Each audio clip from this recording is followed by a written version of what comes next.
Let's talk Tanya for the 18th of Elul, Chai Elul, the birthday of the Alter Rebbe of Yelip year.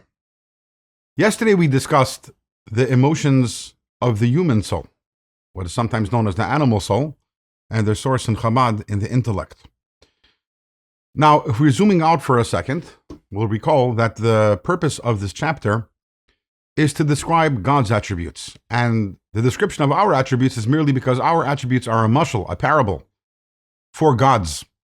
But the emotions and the attributes of the animal soul are not really an adequate mashal, an adequate example or parable to use to understand God's attributes, because our animal souls aren't holy and they're not, at least directly or in a revealed way, rooted in the divine.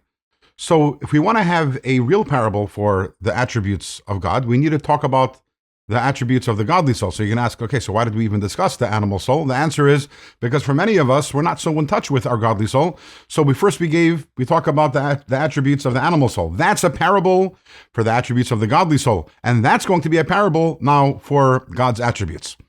Now, the attributes of the godly soul are very focused, unlike the attributes of the animal soul, which are generic, which means I experience love, but what do I love? I can love anything. I have discipline, but in which area am I disciplined? It can be in any area as long as it's self-serving. As opposed to in the godly soul, because it is godly, so all of the attributes are about God. The love of the godly soul is reserved for God. The discipline of the godly soul is reserved for my service of God, being disciplined in that area. The beauty of the godly soul is reserved for serving God in a beautiful way, and so on. Also, the unemotional emotions that we talked about, the idea of being able to persevere and take my emotional emotions and make sure that they actually get to action, all of those are reserved for God and for my service of God. And all of these are rooted in Chabad, are rooted in the intellect, which means that when a person contemplates and processes in their mind the greatness of God, so they arrive then at emotions. And depending on the type of contemplation, or maybe the way that you channel or direct the contemplation, it can lead to either ahava or yira, either love or reverence, meaning thinking about the awesomeness and greatness of God. If a person is so inclined, can lead a person to a great love for God. Wow, God is so amazing, I want to connect to God.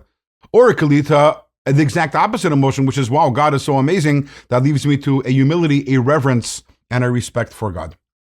However, an important key over here is das, something which we've talked about in the past.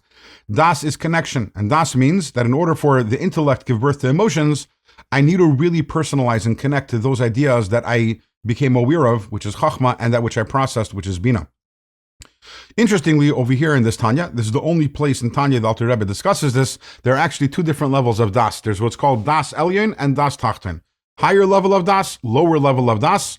But because they're both Das, they're both about connection. The question is, what are they connecting? Usually, in the past, whenever we spoke about Das, we were talking about Das Tachten, the lower level of Das. And that's what connects the intellect to the emotions. Because I can be aware of something, I can mentally process it, but I'm not going to have any feelings towards it unless I connect. I have that das and I personalize and connect to that idea which I processed. But there's another das, which is a higher level of das, which is if I become aware of something, aware of something from the outside of me, or aware of something from deep inside me, I become aware of some sort of idea or deep feeling or deep desire, or a value, which is a deep-seated value that I have, I can be aware of it, but if I don't have the desire to, I'm not going to mentally process it. It's going to come and it's going to go. So what causes me to actually spend the time to dwell upon and to mentally process this awareness? Or to put it in different words, what causes me to connect my Chachma to my Bina? That's another level of Das, known as Das Elyon, the higher level of Das. With this, we've concluded our treatment of the attributes, the human attributes, that of the animal soul, that of the godly soul. With this, we can have some sort of understanding in God's attributes. And much of Chassidus is actually devoted to, based on this chapter in Tanya, to further our understanding of God's attributes. With this, we've concluded this chapter, and tomorrow we start a new chapter, a new letter.